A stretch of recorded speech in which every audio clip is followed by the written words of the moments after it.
After the break, Lioness Lauren James says sorry, and why the capital's foxes aren't as cunning as you may think.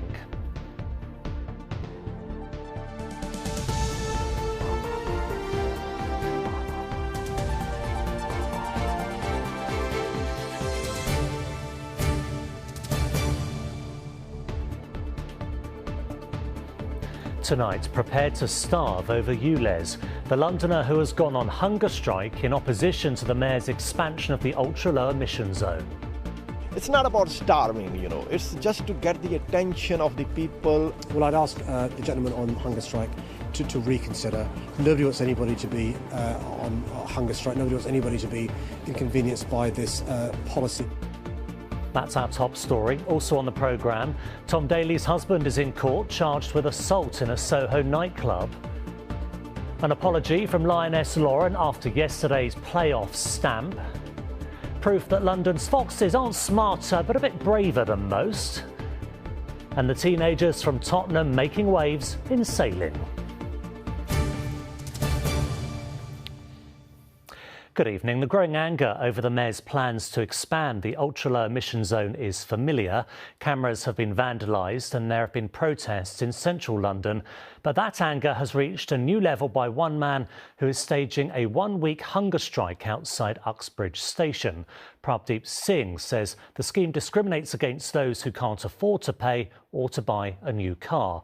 Sadiq Khan has called on Mr Singh to reflect and reconsider his protest, but remains adamant that nothing will get in the way of his plans. Our political correspondent Simon Harris has more. It's not the obvious place to go on hunger strike, next to a baker's, but this is where Prabdeep Singh has set up his ULEZ protest camp in the middle of Uxbridge. I got everything I need to stay overnight. That's my small bed. Got a blanket to take on. Mr Singh, a minicab driver from Reading, says he can't afford a new car and faces a £12.50 fee every time he comes into London. So he's decided to stop eating for a week. Why just 7 days? 7 days is enough to, leave the awareness, leave the message. It's not about starving, It's just to get the attention of the people or to indicate. So it's a stunt? It's a signify. It's not a stunt. Even in the pouring rain, people were stopping to offer their support. Good for him that he's actually doing it, but I don't think he's going to be. The Mayor of London isn't really going to batter an eyelid. It's time somebody stood up to get on. It just doesn't make sense. It's attacking the ordinary people. But not everyone shares Mr Singh's views. If we don't save the climate, our children, our grandchildren... You're wasting your time. Yeah, no, I'm very sorry to see that sort of thing. The planned expansion of the ultra-low emission zone at the end of the month has prompted a range of protests. There have been demonstrations like this one in Trafalgar Square and attacks on ULEZ cameras, deliberate attempts to sabotage the scheme. But this is the first hunger strike. I'd ask the gentleman on hunger strike to reconsider. Nobody wants anybody to be on hunger strike. Nobody wants anybody to be inconvenienced by this policy, which will save lives, protect children's lungs, and also tackle the climate emergency. Last week, the Mayor relaxed the rules to allow more Londoners to apply for a grant to scrap their car or van ahead of the ULEZ expansion. But volunteers at this food bank in Barking say that £2,000 is nowhere near enough to replace their older cars. There are going to be people who are going to be going hungry, and it is really, a concern for us that we're having many sleepless nights of trying to work out where we're going to go to get this funding. We did try to raise some funds, but we haven't had any joy. The Mayor's scrappage scheme is of no use to Prabdeep Singh either. He lives outside London, so can't apply. Simon Harris, ITV News, Uxbridge. Next tonight, Tom Daley's husband, Dustin Lance Black, twisted the wrist of a BBC presenter before allegedly throwing a drink over her in a gay bar, a court has heard. The Hollywood screenwriter denies assaulting Teddy Edwards at Freedom in Soho. Mahathir Pasha has been following this for us. Mahathir, what was said there in court today? Yes, Duncan, the Oscar-winning screenwriter and director Dustin Lance Black travelled all the way from Los Angeles, according to his legal team, in America to attend Westminster Magistrate Court this morning. The court heard that Mr. Black, who's of course married to British Olympic gold medalist Tom Daley, was punched in the back of the head by BBC presenter and model Teddy Edwards after he allegedly spilt a drink over her. The 49-year-old faces an allegation of assault during an altercation that took place at Freedom nightclub in London, Soho, in August last year. 32-year-old Teddy Edwards, who stars in the BBC Three show The Big Proud Party Agency, was also seen arriving at court this morning. Outlining the case today, the prosecution told Westminster Magistrates Court that the defendant grabbed Miss Edwards' wrist and twisted it, and the drink has gone over her. As a result, Miss Edwards has retaliated, the prosecution added. The US filmmaker denies the common assault charge levied against him and intends to argue that he acted in self-defense. Now, Mr. Black was meant to stand trial today, but the case has instead been adjourned due to procedural issues. Tom Daley and Dustin Lance Black got married in 2017. The couple have 2 sons, one of whom was born in March this year. Mr. Black now faces trial in 3 months' time on November the 8th. Mahathir, thank you. In the middle of the busy summer holidays, the British Museum was evacuated and closed today after a stabbing outside. Kaf Opata is at the museum for us now. Kaf, tell us what happened. Yes, Duncan, lots of commotion earlier this morning after a man was stabbed while trying to get inside the British Museum. Witnesses say that after that initial stab wound, he tried getting to safety for fear of being attacked again, all the while being covered in his blood. The suspect also tried fleeing the scene, but he was quickly caught by nearby police officers. We were checking into our hotel and then we were hoping to go to the British Museum. But when we came out, there was a barricade, blue and white, and a tent set up. Around somewhere at the trees, there was like this size, a pool of blood, and also over there on the other street there was police cars everywhere, the road was shut off, traffic. Now, whenever things like this happen, especially at major landmarks such as these, it's easy to think that it's terror-related, but the police have ruled that out. It's also worth noting that the stab wound wasn't fatal, and even though the things were very chaotic here, it's still being taken very seriously, enough to warrant the museum to close for at least a few hours, causing major disruption to nearby tourists and parents with children on school holidays. The museum has since reopened, but there's still an increased security presence both inside and out. Kaf Opata at the British Museum, thank you. Last night there was anger as campaigners joined forces against proposals to expand Gatwick Airport. The airport is proposing to bring the northern runway into use alongside the main runway. Campaigners say it will cause untold misery for the environment and local residents. James Dunham reports.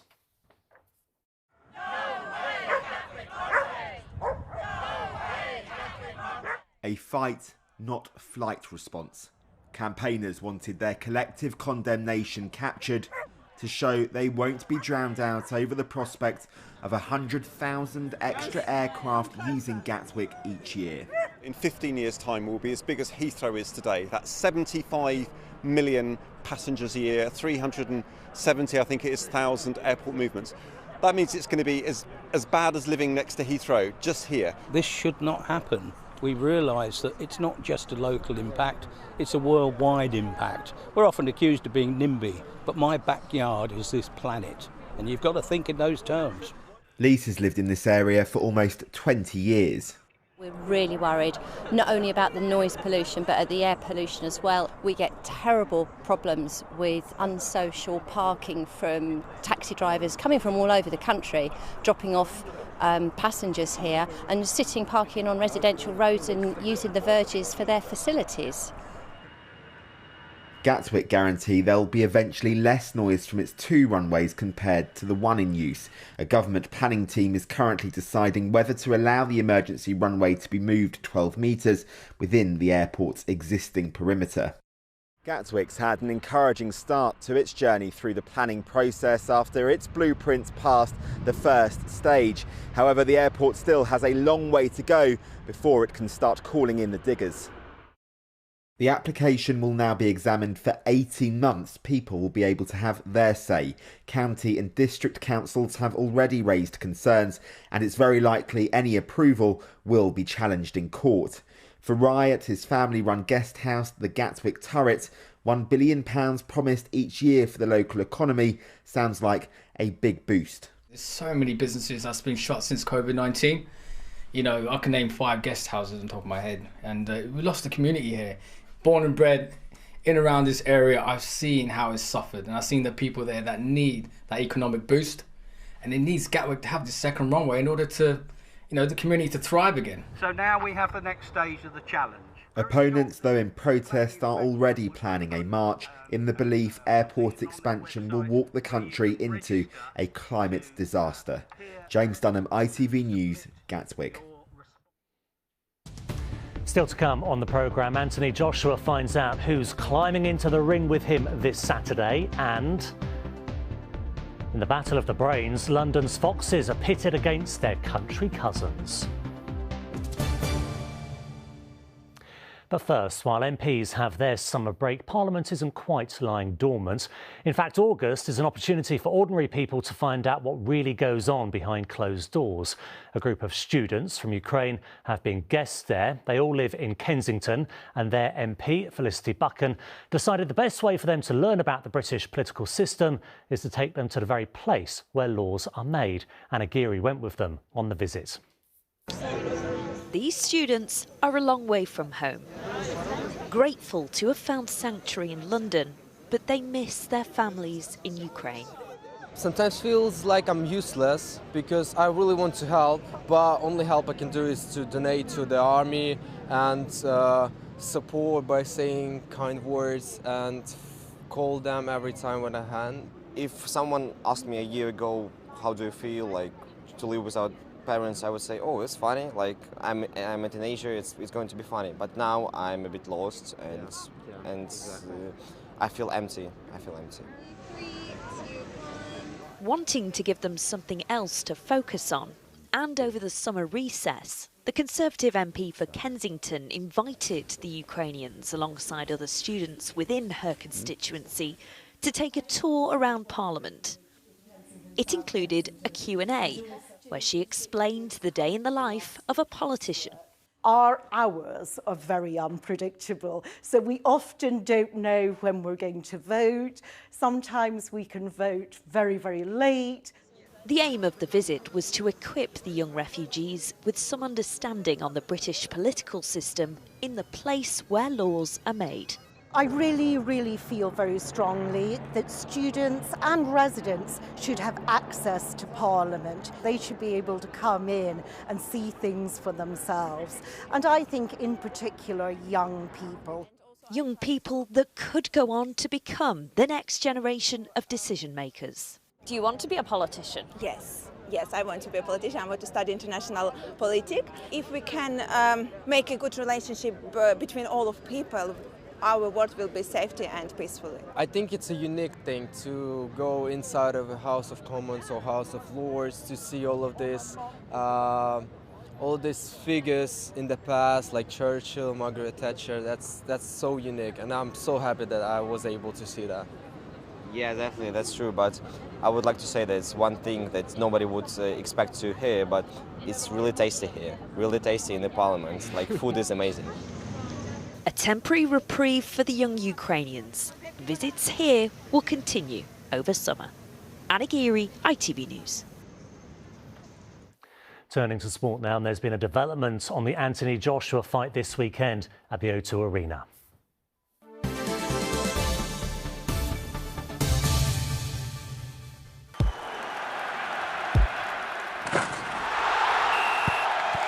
Zero Accounting Software sponsors ITV Regional Sports Report.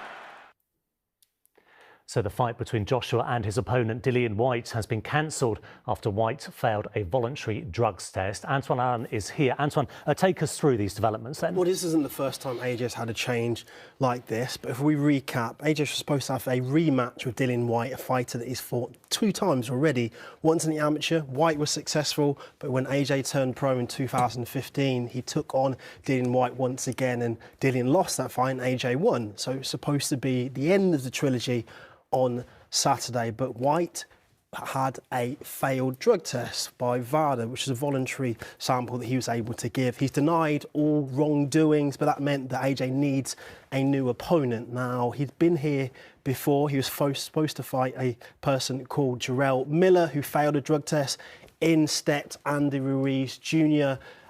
in New York at Madison Square Garden. Adrian went on to lose that fight, so it's high risk when it means changing a last-minute opponent. Andy wanted to be in the mix, but instead decided to go with a person called Robert Helenius, who's from Finland. Eddie Hearn has this to say about his chances. He lost to Deontay Wilder. He got knocked out by a shot that would have knocked out a horse as well, and he came to fight. It's the reason he got knocked out in that fight. He can punch, he's 6'8". He won at the weekend. Sent me a message straight after the fight from the changing room. I actually think it's a tricky fight. I think it's quite a dangerous fight. So AJ's been preparing for Dillian. He'll now fight against Helenius, which is high risk, but it means that the event will go on. It means all of the boxers still get paid. But if AJ's able to pull off a fight that people think he should win anyway, he could face Deontay Wilder. Now, Deontay Wilder's already been in the mix with Helenius. You can see on your screens right now, he knocked him out. So Andy, in terms of Anthony Joshua, he needs to put on a performance that can send a message, because there's talk of a very lucrative and controversial fight between Anthony Joshua and Deontay Wilder in Saudi Arabia. But if he wants to get to that trip, first he's got to be victorious on Saturday against Robert Helenius. Lots at stake then. Anton, thank you very much. In other sports news, England forward Lauren James has apologised to Nigeria's Michelle Alozie for stamping on her back during the Women's World Cup last 16 win. James was suspended from Saturday's quarter-final against Colombia. She says she'll learn from the experience. Here's Yasmin Bottleby. Thank you very much, Gabby. Good evening, everyone from Brisbane. Yesterday's World Cup match was very much a battle of survival for the Lionesses. For much of the game, the African side dominated. London's Lauren James constantly marked by Nigeria's players. And as the match went on, tensions seemed to rise. In what's been described as a reckless challenge, Lauren James was seen stamping on the Nigerian forward Michelle Alozie. She was sent off for the foul and possibly for the rest of the tournament. Am I surprised that a 21-year-old with the world watching her is going to make a mistake and be naive and immature now and again? No, I'm not. That's not to use her age as an excuse, but it's to say it's part of the journey. It happens. You know, I don't think she was thinking in that moment. I don't think it was anything malicious. It was a mistake. And now the dust has settled for the player on the receiving end. It seems there are no hard feelings. Earlier today, Michelle Alozie tweeted, "We are playing on the world stage. This game is one of passion, insurmountable emotions and moments. All respect for Lauren James." The England star responded, reciprocating her respect and reiterating her apologies. She extended those apologies to her teammates and promised to learn from her mistakes. Yasmin Bottleby, ITV News.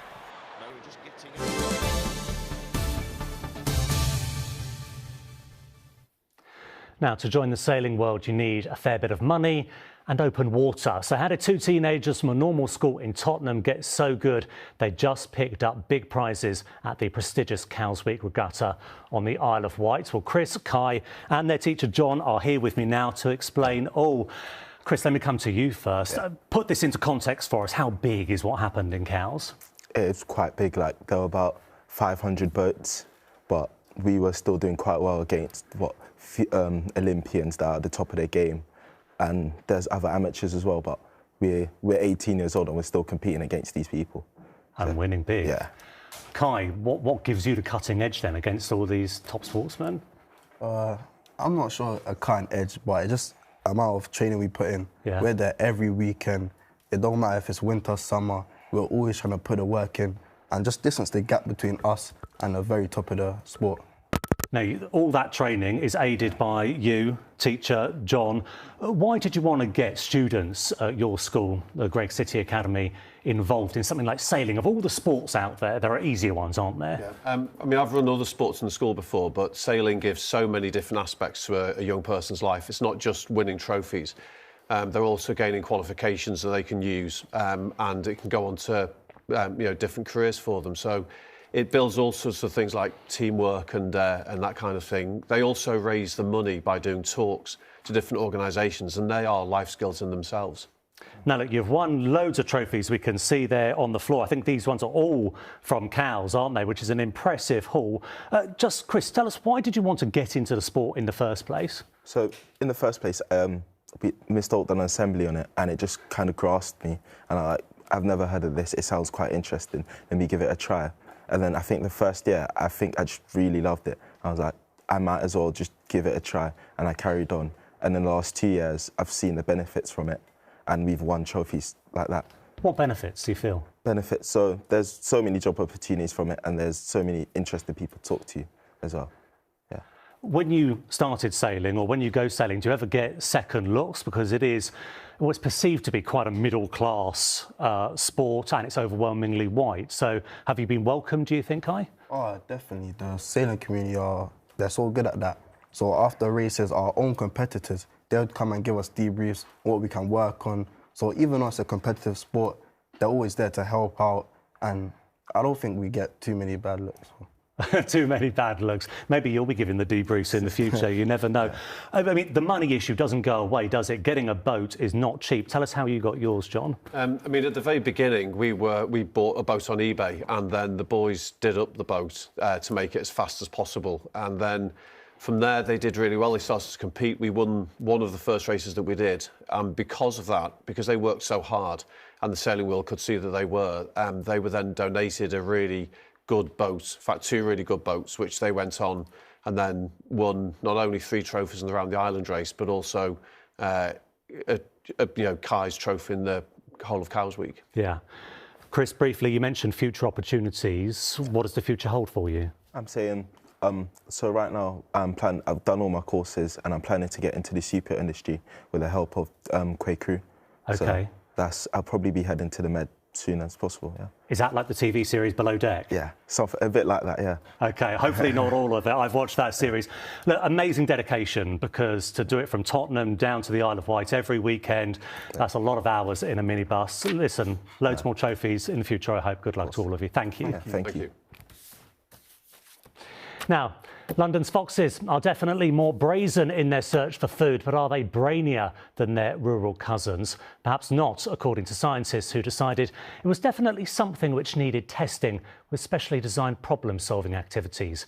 Rags Martel has been poring over the results. How cool is this? Our urban, wild animals. But it seems our cunning little friends are not cleverer than their country counterparts. Scientists gave them both puzzles to solve, and it turns out there's not much difference between a London fox and the rest of them. Overall, what we found is that urban foxes had a tendency to behave a little bit bolder than rural foxes, but they weren't necessarily more likely to engage in the problem-solving behaviors that we were expecting to find. We're still doing some studies to figure out why, but one of the explanations for their behavior is that we believe they like rewards that are low risk and easily accessible. Matt Moran is London's own fantastic Mr. Fox when it comes to taking photos of them. Twice included as Wildlife Photographer of the Year, he's spent more than 7 years taking shots of urban foxes. Matt's actually away on holiday in France, but with fox-like cunning, we tracked him down. I like the fact that what it shows is that a lot of these foxes are just lazy. You can't be bothered to make a lot of effort to find food. Do you think we've all got it wrong? The urban fox is kind of smarter, more savvy, and all the country foxes are a bit slower. Have we got that wrong? Yeah, I think so. So I published a book a few years ago with 2 other photographers, and one of them always gave me stick about the ease with which I could get close to urban foxes. And they're notoriously hard to get close to. But this idea that they're more clever, I don't know whether I would buy that. They certainly have to scent mark more in the urban environment, because things like cars or coffee cups or bits of rubbish that they're constantly scent marking are moving a lot. Many people think, oh, they just make a mess and they're raiding our bins. And I always argue that that's a human problem. That's not a fox problem. And what's the fascination with foxes in London? Because it always freaks people out when they see a fox in London. What do you make of it? I think that they fascinate people because they're, a relic of our once wilder past. It might have taken a study to find out, but we now know a fox is just a fox, wherever they are. Rags Martel, ITV News. Sally, I mean, I don't care about their brains. I just wish they weren't so amorous at night time around where I live. That's all I can say. Oh, lucky you. I thought you were going to say, from one fox to another and make a middle-aged woman very happy there. But I'm not that smooth. What are they like where you live? You're a bit further out, aren't you? They are exactly like you said. You can hear them screaming. We've got a load of brambles right behind our house, and they are at it all, well, not sorry, but they're screaming, I should say, all night, and, you know, very, very, very noisy. Anyway, shall we move on? Weather. Yes, it was lovely and sunny in the allotment, but today not so much. Oh, the allotment was gorgeous last night. It looked lovely. If I could do the weather there every night, I'd be a happy woman. I know everyone at home would be absolutely bored, but it was gorgeous. And then today we had all this drizzle. But, Duncan, as I promised, it is going to get a little bit nicer tomorrow and a little bit warmer, and on Thursday as well. And a bit warmer by night as well. Lovely. Those lovely warm nights to come, which everyone hates so much. Anyway, here we go. Here's the forecast. ITV London weekday weather is sponsored by Octopus Electric Vehicles. Car, charger and energy. Hello again. I hope you had a good day. Despite the lack of sunshine, at least we've got some sunflowers around at the moment. And the weather is going to be better tomorrow and more particularly on Thursday. Sunnier and warmer, and then it starts to fade away again as low pressure becomes more dominant, a bit unsettled and cooler into the weekend. More on that in a moment. But first of all, for tonight, well, the chance still of some heavy bursts of rain outside, more particularly the further east you live. But we are going to see that cloud start to break up a bit overnight. There'll be some clearer spells by tomorrow morning. In the countryside, our temperatures could get down to single figures. It's a little bit fresh, not so bad in the towns and cities. And there will be a bit of cloud around first thing, but it'll fairly quickly break up to allow a better day. More sunshine for you, drier, blue skies, a bit of cloud bubbling up here or there. But as we go through the day, those winds start to swing round to a more southerly direction, and that helps boost those temperatures. 22 to 24 are the highs. And then as we head into the evening, there'll be some clouds sinking south, but hopefully still a few gaps in it to allow a bit of that evening sunshine to come through. And then Thursday is warmer still, possibly getting up to 27 degrees. Wednesday and Thursday nights, we've got some quite warm temperatures, but as we head on into Friday, it does get a little bit cloudier, the risk of a shower, and into Saturday, that weather's more unsettled still, possibly the highest risk of showers and heavy ones on Saturday, but the details are still a bit sketchy. We'll keep an eye on them and we will let you know. That's it for now. Have a lovely evening and I'll see you later on. Cheerio. ITV London weekday weather is sponsored by Octopus Electric Vehicles. Thank you, Sally. That's all we have time for now, but I'll be back with our late update tonight. Up next, it's Lucrezia with the evening news. Thank you for watching and bye for now.